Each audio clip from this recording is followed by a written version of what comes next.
أعوذ بالله السميع العليم من الشيطان الرجيم. بسم الله الرحمن الرحيم. إن الحمد لله نحمده ونستعينه ونستغفره ونتوب إليه ونعوذ بالله من شرور أنفسنا ومن سيئات أعمالنا. من يهده الله فلا مضل له ومن يضلل فلا هادي له. وأشهد أن لا إله إلا الله وحده لا شريك له وأشهد أن محمدا عبده ورسوله. أما بعد. Kitabu changu kinaniambia kwamba hii leo ni darasa 25 katika maudhui hii ya safari ya kwenda akhira. Safari hii ni muhimu kwa sababu ndio mwisho wetu wa hapa duniani. Duniani sisi tuko tu kwenye safari. Kwa sababu ya umuhimu wake ni lazima tujitayarishe. Na kujitayarisha kwake mpaka tujifundishe yanayohusiana na siku hii na safari hii. Na imani yetu haikamiliki bila ya kutoamini al-yawmul akhir, bila ya kutoamini ar-rihla ila dari al-akhirah,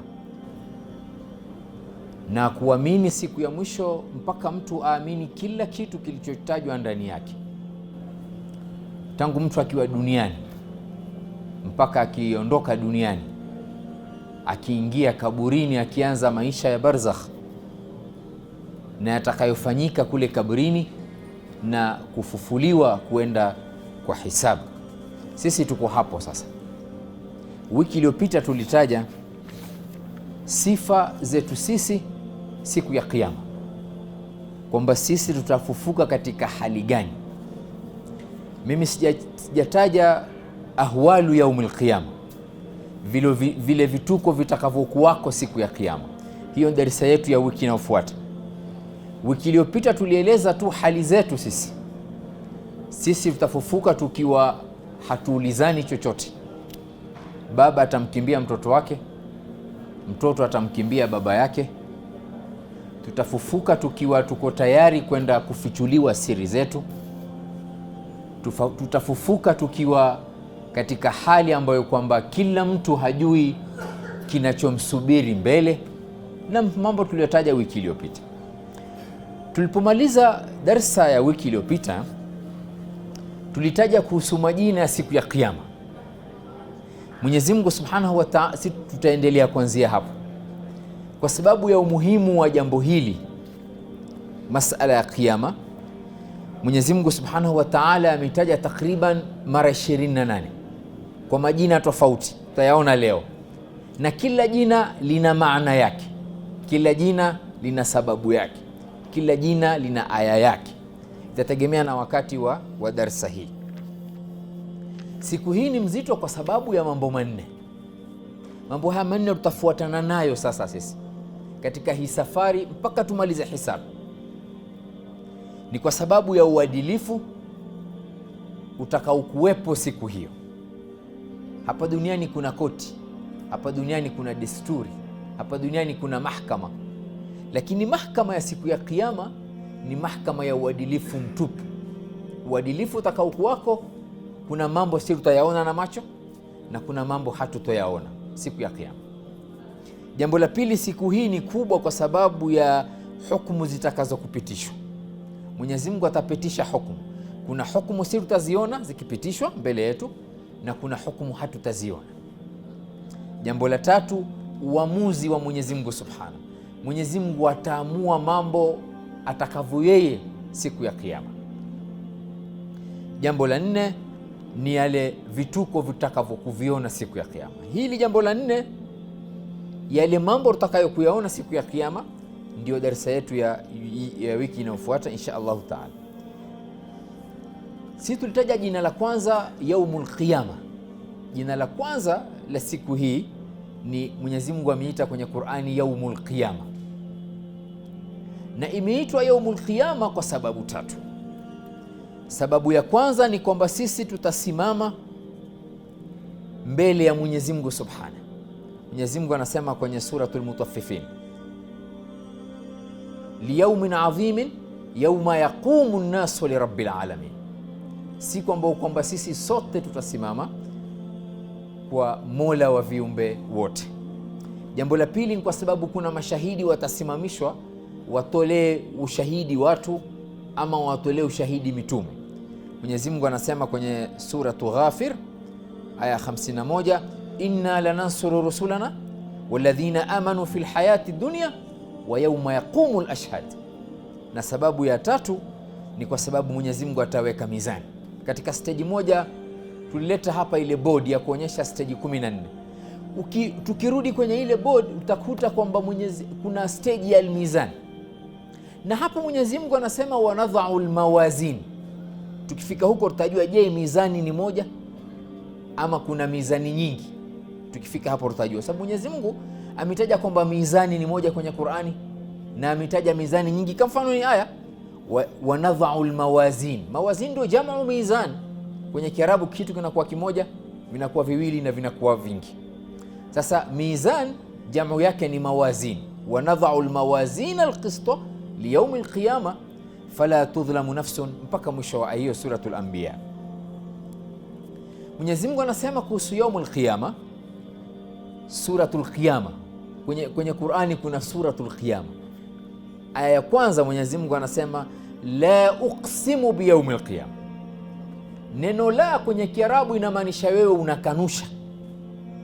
Kwenye Kiarabu la inamaanisha unakanusha ama unapinga kitu. Aya hii huwezi kuitafsiri la kwa maana hiyo, utakuwa umegeuza ile maana kabisa yote. La uqsimu biyaumil qiyama, Mwenyezi Mungu anasema mimi naapa kwa siku ya Kiyama. Huwezi kusema la kwamba mimi siapi. La uqsimu ni uqsimu biyaumil qiyama. La ina faida gani?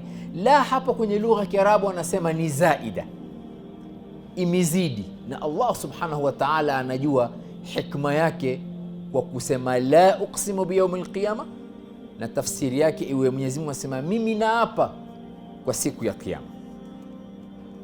Hili neno yaumul qiyama kwenye Qur'ani Mwenyezi Mungu amelirudia mara 70 kwenye sura 30 za Qur'ani 114. Mwenyezi Mungu anasema tena kuhusu yaumul qiyama, kullu nafsin dha'iqatul maut wa innama tuwaffawna ujurakum yaumal qiyama. Nyinyi kila nafsi itaonja mauti na nyinyi mutapewa malipo yenu siku ya Kiyama. Jina la pili la siku ya Kiyama ni as-saa. Mwenyezi Mungu amelitaja jina hili kwenye Qur'ani as-saa mara 48 kuonyesha umuhimu wake. Mwenyezi Mungu anasema kwenye suratul Qamar aya kwanza, iqtarabatis saa, Kiyama kimeshakaribia. Wanshaqqa al-qamar, na mwezi umepasuka. Masala mwezi kupasuka inahusiana na sera ya Mtume, lakini iqtarabatis saa, Kiyama kimekaribia. Na wewe angalia tangu hii aya ishuke mpaka leo Mwenyezi Mungu anasema iqtarabatis saa, Kiyama kiko karibu. Mtu aweza kusema mbona imechukua miaka 1446 na Kiyama bado? La, ule ukaribu aujua yeye Mwenyezi Mungu Subhanahu. Na katika alama kwamba Kiyama ni karibu, Mtume anasema kwenye hadithi sahih akisema bu'ithtu ana was-saa kahatain, mimi na Kiyama ni hivi. Mtume anasema bu'ithtu ana was-saa kahatain, mimi nimetumilizwa, yani distance ya mimi na Kiyama ni hivi vidole viwili. Na Mtume akashikanisha vidole vyake vitukufu kuonyesha Kiyama iko karibu. Ikiwa iko karibu inamaanisha kwamba tunafaa tujitayarishe.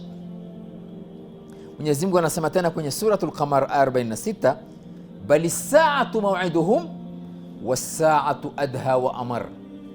Appointment yao, wakati wao, miadi yao ni siku ya Kiyama, as-saa.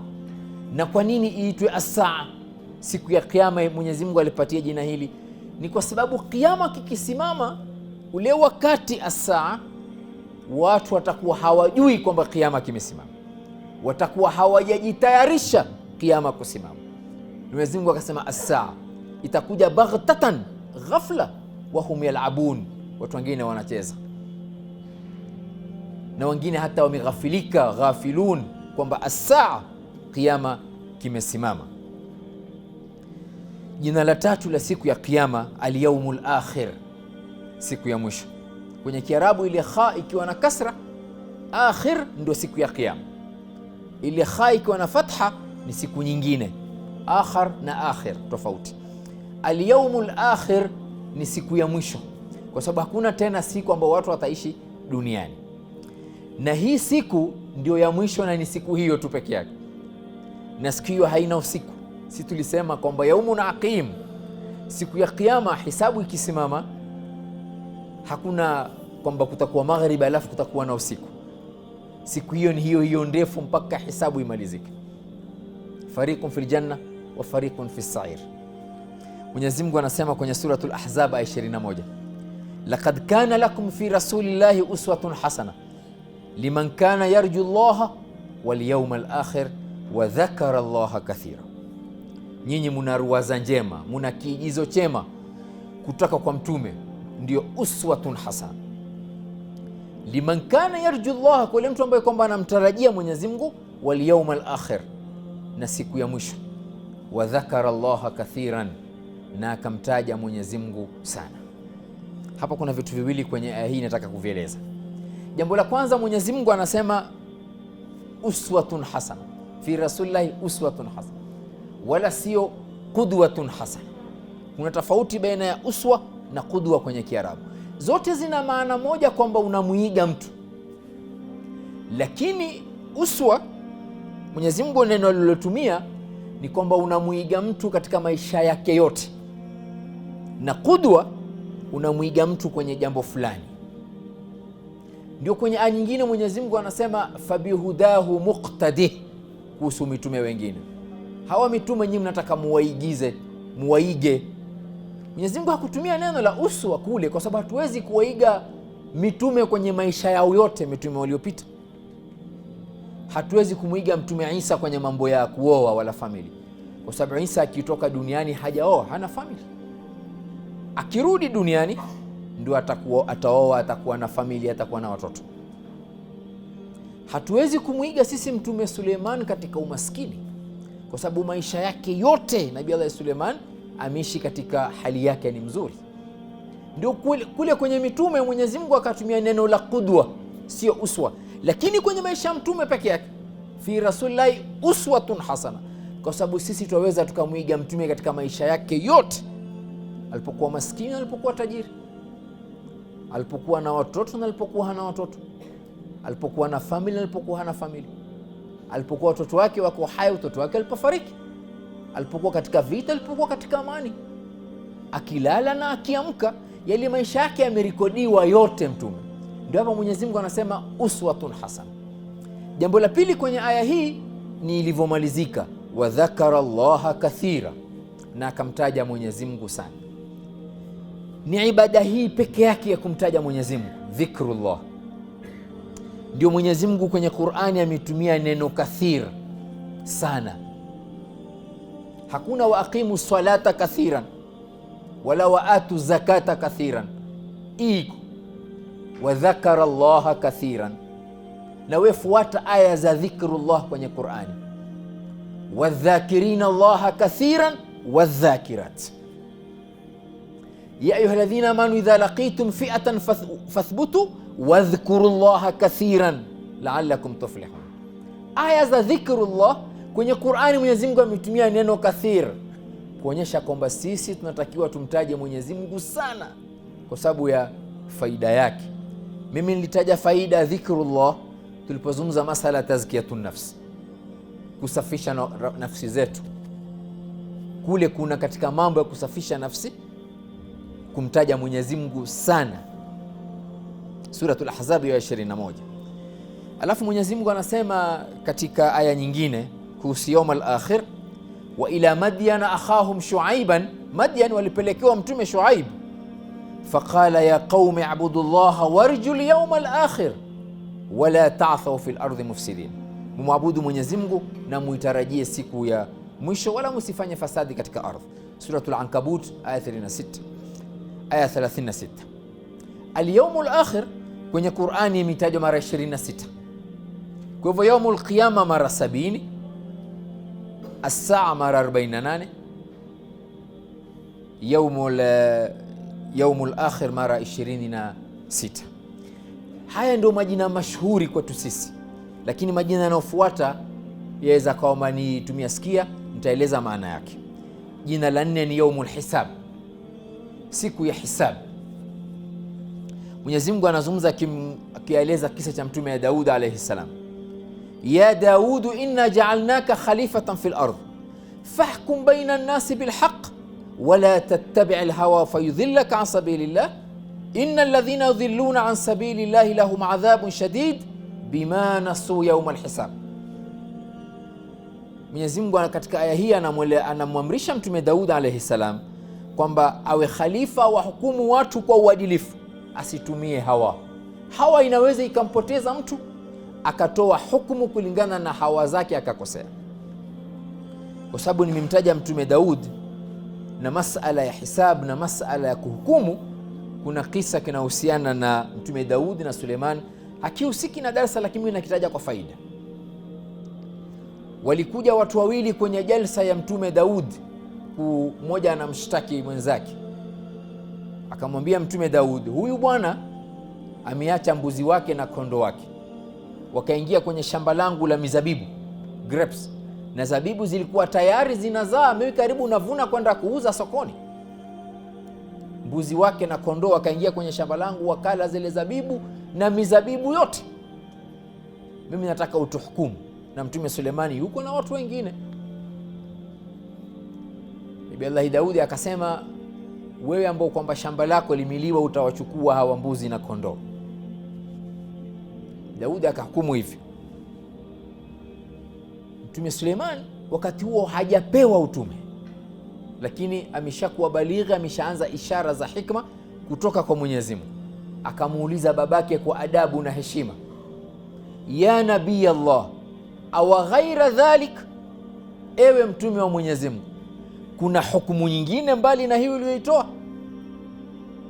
Na nabii Allah Daudi naye vile vile akamwambia mtoto wake Suleiman, uhkum bima fataha Allahu lak, hukumu alivyokufungulia Mwenyezi Mungu. Nabii Allah Suleiman akasema, mimi naona huyu mwenye mbuzi na kondoo angie shambani, alitengeneze shamba la mwenyewe lilivyoharibika mpaka lirudi lilivyokuwa kabla zabibu hazijaliwa, na huyu mwenye shamba wachukue hawa mbuzi na kondoo aende nao nyumbani astafidi na wao, au yana kama maziwa. Haruhusiwi kuuza, lakini hataruhusiwa kuwauza. Yeye atatumia tu maziwa na manyoya ya wale kondoo na mbuzi. Hawezi kuwauza, hawezi kuchinja mmoja. Huyu bwana tumpe fursa alime mpaka zabibu zirudi zilivyokuwa. Huyu bwana achukue kondoo wake na mbuzi wake, na huyu achukue shamba lake. Na ikashuka wahi kwa mtume Daud kwamba hukumu ya mtume Suleimani ndio anayotaka Mwenyezi Mungu Subhanahu. Fafahamnaha Suleiman wa kullan ataina hukman wa ilman, wote wawili hukumu, lakini Mwenyezi Mungu alikubali na mtume Suleiman, lakini wote wawili ataina hukman wa ilman.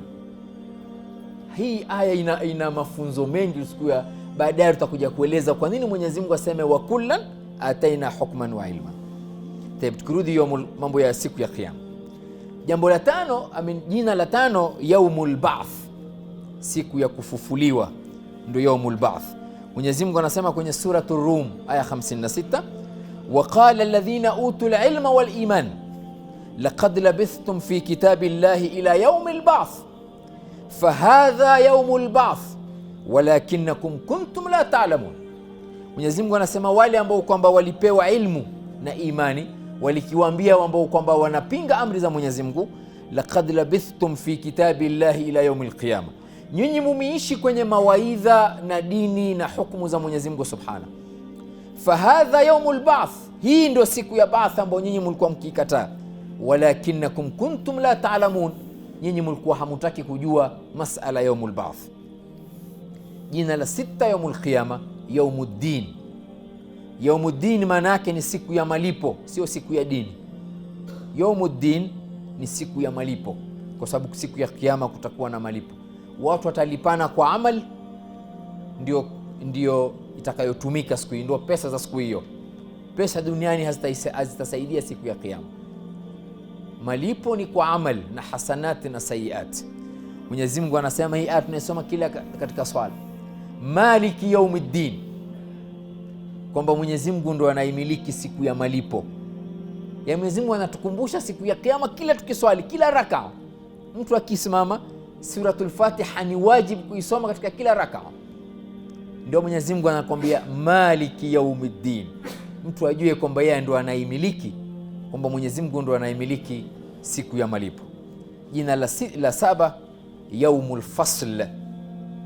Yaumul fasl ni siku ya hukumu, siku zitakapokutolewa hukumu, siku ya Kiyama. Mwenyezi Mungu anasema katika Suratul Mursalat, li ayi yaumin ujilat li yaumil fasl. Sisi tumecheleweshwa kwa siku gani? Sisi tumecheleweshwa duniani tukiingojea hii siku yaumul fasl. Suratul Mursalat aya 12 na 13. Ijumaa itakayofuata tutaanza kutaja mambo ya tutakayokuyaona siku ya Kiyama. Hii sura tutairudia. Katika sura Mtume amesema mtu akitaka kuona siku ya Kiyama na macho yake asome sura kadhaa, miongoni mwao ni hii Suratul Mursalat, kwa sababu kuna aya zinahusiana na masala ya Kiyama. Mwenyezi Mungu anasema tena, inna yawmal fasli kana miqata. Suratu Amma, juzu Amma hii, suratu Amma, suratu Naba aya 17. Inna yawmal fasli, ile siku ambayo kwamba ni ya hukumu, kana miqatan, ni siku ambayo kwamba ina wakati wake maalum, hakuna anayejua ila Mwenyezi Mungu Subhanahu. Jina la 8, yaumul waid, siku ya makamio. Yani kumkamia mtu ni kwamba una kisasi na yeye, kwamba unamsubiri afike ndio mhukumu kwa uadilifu, ndio yaumul waid. Mwenyezi Mungu anasema kwenye suratu Qaf, wa nufikha fi suri dhalika yaumul waid. Malaikatu sur atapuliza as-sur kwa mara ya pili, hiyo ndio siku ambayo kwamba watu Mwenyezi Mungu atawasimamisha kwa yaumul waid. Wiki ijayo ama hiyo nyingine, hisabu ikisimama, Mwenyezi Mungu atakuja kufanya hisabu. Hadithi zote zilizoeleza masala ya kuja Mwenyezi Mungu kwa hisabu, mimi narudia na nasema tena, Mwenyezi Mungu atakuja kulingana na utukufu wake na uungu wake na cheo chake, sio anavyokuja msafiri wala mwalimu wala khatibu wala mimi kuja kukaa kwenye darasa. La, laysa kamithlihi shay wa huwa as-sami'ul basir. Si Mwenyezi Mungu anasema wajaa rabbuk, si tunaamini wajaa rabbuk majian yaliqu bijalalihi wa adhamatihi wa kibriyaihi wa jabaruti. Mwenyezi Mungu atakuja kulingana na utukufu wake na ukubwa wake na uungu wake, wajaa rabbuk. Lakini Mwenyezi Mungu siku hiyo atakuwa na ghadhabu, atakuwa na hasira. Mwenyezi Mungu hajawahi kukasirika kama siku hiyo ya hisabu. Tukifika kwenye hisabu tutaeleza wajaa rabbuka itakuwaje. Jina la 9, al-yaumul haq, kwamba ni siku ya haki itasimama. Mwenyezi Mungu anasema kwenye suratu An-Naba, yauma yaqumu ruhu wal malaikatu saffan la yatakallamuna illa man adhina lahu ar-rahmanu wa qala sawaba dhalika al-yaumul haq faman sha'a ittakhadha ila rabbihi maaba. Yauma yaqumu ruh, siku atakapokusimama malaika Jibril, ndo ar-ruh, wal malaika, na malaika wengine. Mwenyezi Mungu amemtaja malaika Jibril kwanza kwa sababu yeye ndiyo kiongozi wa malaika wote. Ametajwa yeye kwanza kwa sababu ya sifa zake yeye ambazo malaika wengine hawana. Sasa wana ile tanazzalul malaikatu waruh, wote watashuka, malaika wote na malaika Jibril. Hapa vile vile yauma yaqumu ruh, atakapokusimama malaika Jibril, wal malaika, na malaika wengine, saffan, wakiwa kwenye safu, la yatakallamun, malaika hawatazungumza chochote siku hiyo, illa man adhina lahu arrahman, ila wale malaika ambao Mwenyezi Mungu amewapatia ruhusa wazungumze, wa qala sawaba, lakini malaika watazungumza mambo yanayofaa kuzungumzwa ya siku hiyo. Dhalika al-yawmul haq, hiyo ndio siku ya haki itakayokusimama. Faman shaa ittakhadha ila rabbihi maaba, yule anayetaka Mwenyezi Mungu anafaa afuate amri za Mwenyezi Mungu Subhanahu. Jina la 10, almiad. Almiad maana yake ni kwamba siku ambazo kwamba roho zitarudi kwenye miili. Mwenyezi Mungu anasema kwenye suratul Qasas, innal ladhi faradha alayka alqur'ana laradduka ila maad. Mufassirina wa aya hii, mufassirina wote wanasema almaana laradduka ila yaum alqiyama, Mwenyezi Mungu atakurudisha siku ya Kiyama. Lianna an-nasa yauduna fihi ahya, kwa sababu siku hiyo almaad, roho zitarudi kwenye miili yake kwenda kusimama kwa hisabu. Jina la 11, yaumul khuruj, ni siku ya kutoka. Siku ya kutoka wapi? Siku ya kutoka kwenye makaburi. Mwenyezi Mungu anasema yauma yasmauna sayhata bilhaq dhalika yaumul khuruj, surat Qaf aya 42. Siku ambapo kwamba watu watasikia swaiha. Aswaiha ni ukelele, sauti kubwa, sauti kubwa ya yule malaika tuliosema malakus sur. Ile sauti yake kila kiumbe atasikia, na tulitaja wale watu 4 ambao sauti watasikia mwanzo, alafu ndo sauti itakuwa ikisonga ikienda polepole kwa watu wengine wasikie. Dhalika yaumul khuruj, hiyo ndio siku tutatoka kwenye makaburi kuenda kwa hisabu. Na mtu wa kwanza ambaye kwamba kaburi yake itapasuka ni Mtume alayhi salatu wassalam. Mtume atatoka mwanzo, kisha ndo watafuata mitume. Tulipozungumza masala ya al-arshi wal kursi, tulisema kwamba arshi ina nguzo kama pillars hizi, na tukisema arshi ina nguzo haimaanishi kwamba nguzo zikivunjwa arshi itaanguka. Haimaanishi hivyo kabisa, la, haimaanishi hivyo. Mwenyezi Mungu anakurudisha tu ile maana tuelewe kwamba arshi ina nguzo, ina qawaim. Mtume anasema kwamba mimi ndiye mtu wa kwanza kabri yangu itapasuka mimi nitoke. Asema akitoka, fa idha Musa batishum bil arsh. Mtume asema mimi nikitoka namuona Mtume Musa ameshikilia moja katika nguzo za arshi. Fala adri afaqa qabli, sijui sasa huyu Musa alitoka kabla yangu ndo akakimbilia kushika qaima arsh, amjuzia bisaqati tur, ama yeye hakufa Musa, ashalipwa na ile alipongua kwenye Jabal Tur. Mimi naleta kisa hiki kuonyesha kwamba yaumul khuruj, siku ya kutoka. Mtu wa kwanza akitoka ni Mtume alayhi salatu wassalam. Jina la 12, yaumul hasra, ni siku ya majuto, kwa sababu watu watajuta siku ya Kiyama. Mtu atatamani la wengerudi duniani, atatamani ingepewa fursa afanye amali njema. Ndio ile fa asaddaqa wa akum min as-salihin, qala rabbi irji'uni la'alli a'malu salihan fima tarakt, munirudishe duniani nifanye amali njema ambazo mimi sikuzifanya duniani. Lakini wakati wa kufanya ni hapa, hisabu ni huko mbele. Mwenyezi Mungu anasema wa andhirhum yawma al-hasra idh qudiya al-amru wa hum fi ghaflatin wa hum la yu'minun, suratu Maryam aya 39.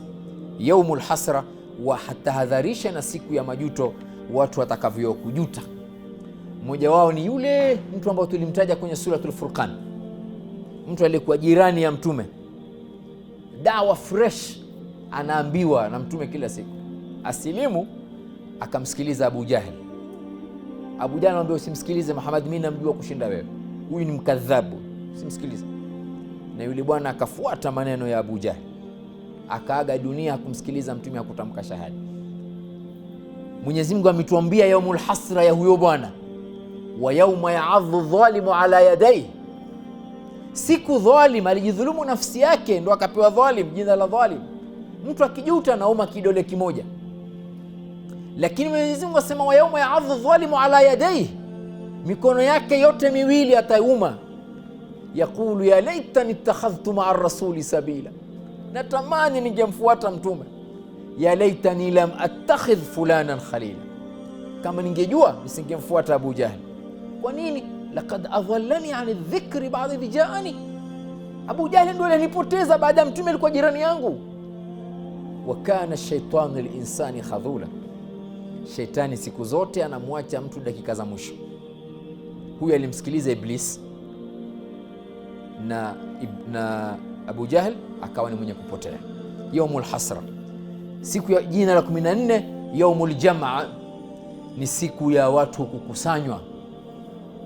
Mwenyezi Mungu anasema yauma yajma'ukum liyaumi ljamaa dhalika yaumu taghabun, suratu Taghabun aya 9.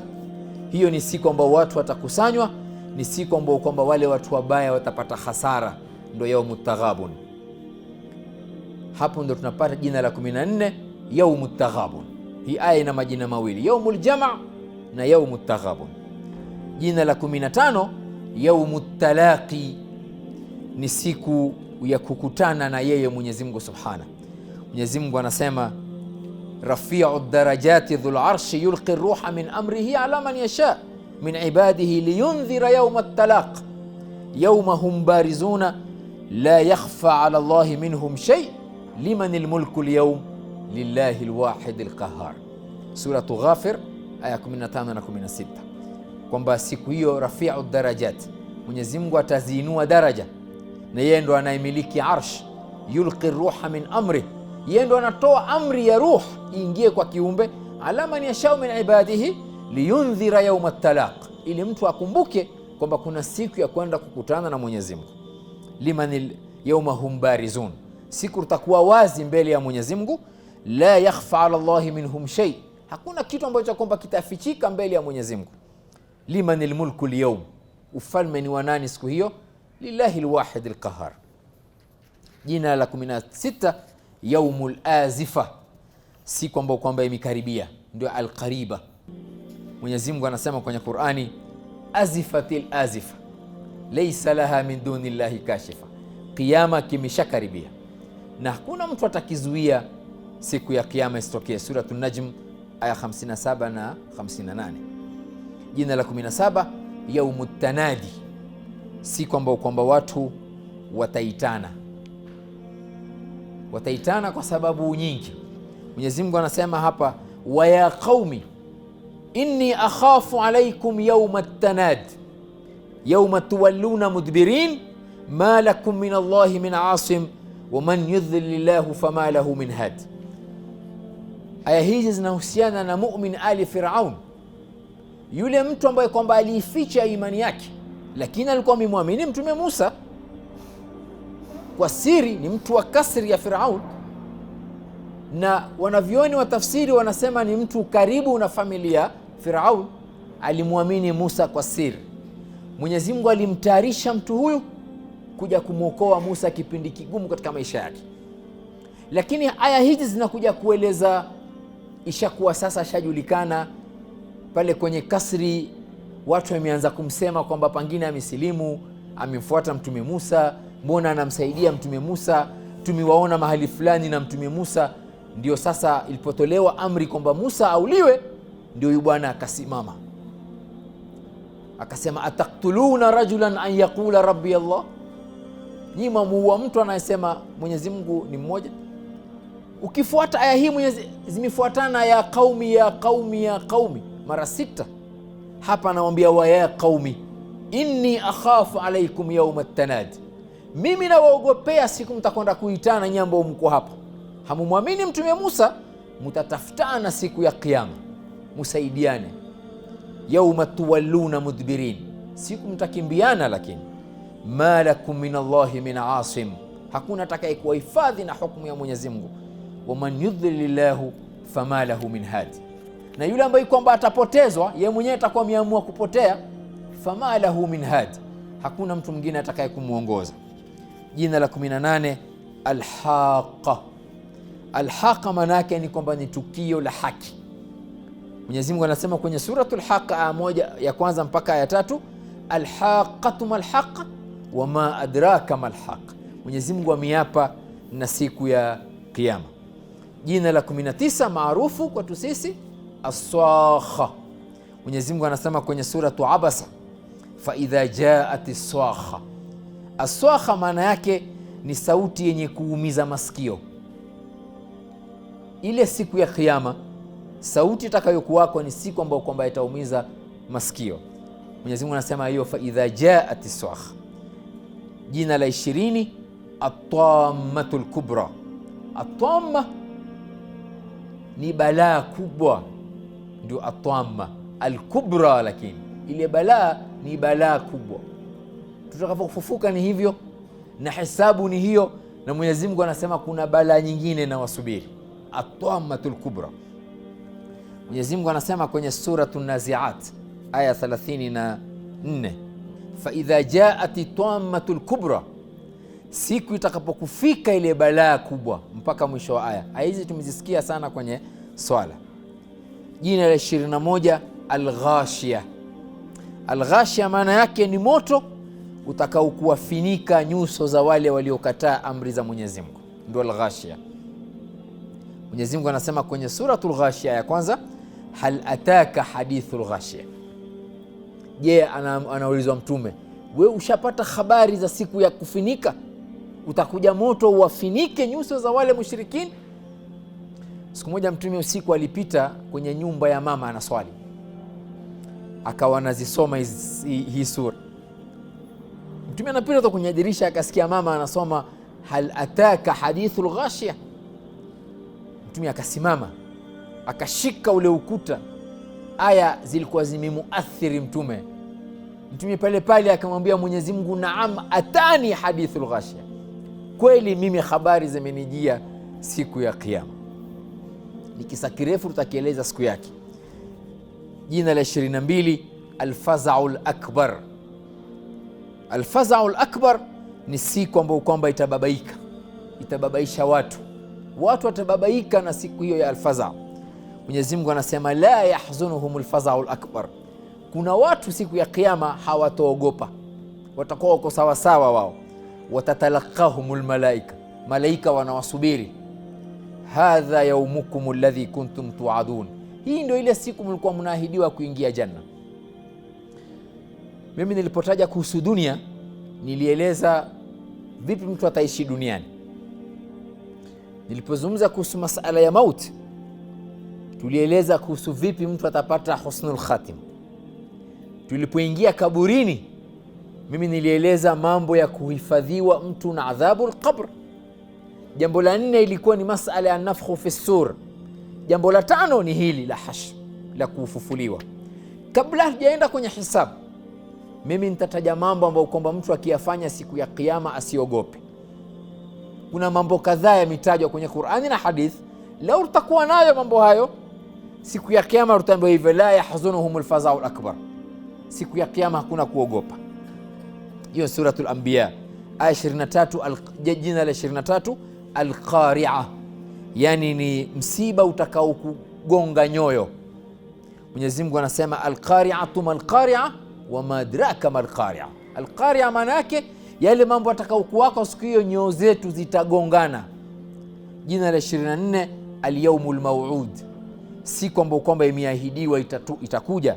Mwenyezi Mungu anasema wal yawmil maw'ud, suratul buruj ile hal ataka haditha ile was-samai dhatil buruj wal yawmil maw'ud, siku ambayo kwamba imeahidiwa itakuja bila shaka.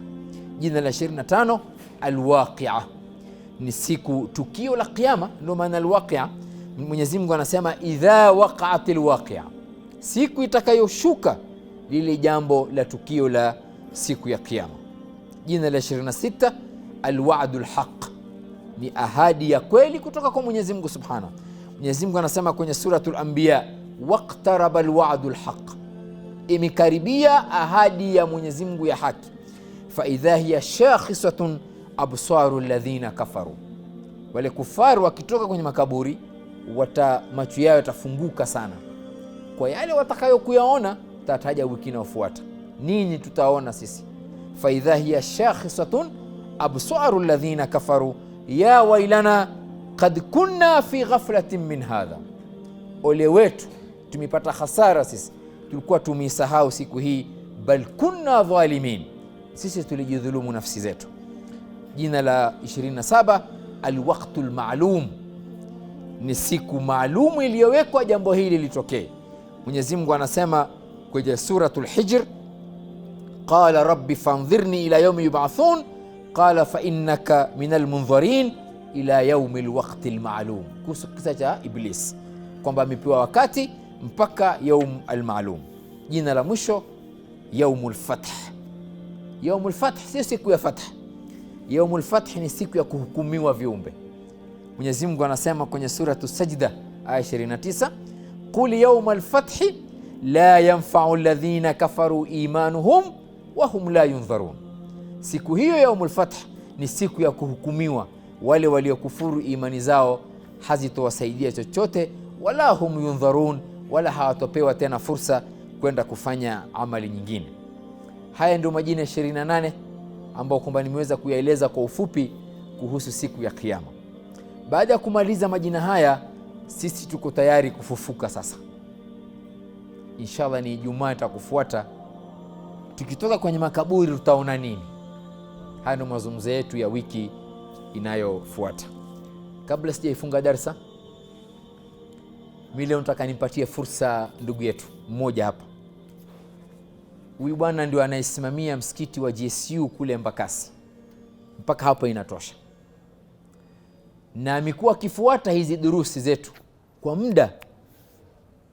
Na akija hapa haji kusikiliza, anakuja na anasoma. Ana implement ile aya ya Mtume, ile hadithi ya Mtume aliposema balighu anni walau aya. Yeye akija hapa anachukua notes zake, anaandika kule kambini, pia huwa anafanya dawa. Na si darasa hii peke yake anaifuata. Yeye anafuata darasa zetu za mwezi wa Ramadhani South Sea. Ramadhani mimi na Alakh Abdul Latif Sajid tuna darasa ya tafsir na visa vya maswahaba na visa vya mitume Ramadhani, Masjidun Nur baina dhuhur wal asr. Mwenyezi Mungu kujalia uhai na uzima na afya, darasa hizo zitaendelea Ramadhani hii. Mimi nampatia fursa tusalimie na aeleze experience yake kwenye darasa hii. Sheikh Said, fadhal. Huyu bwana anaitwa Sheikh Said Gogo, na miomba tusimrekodi yani.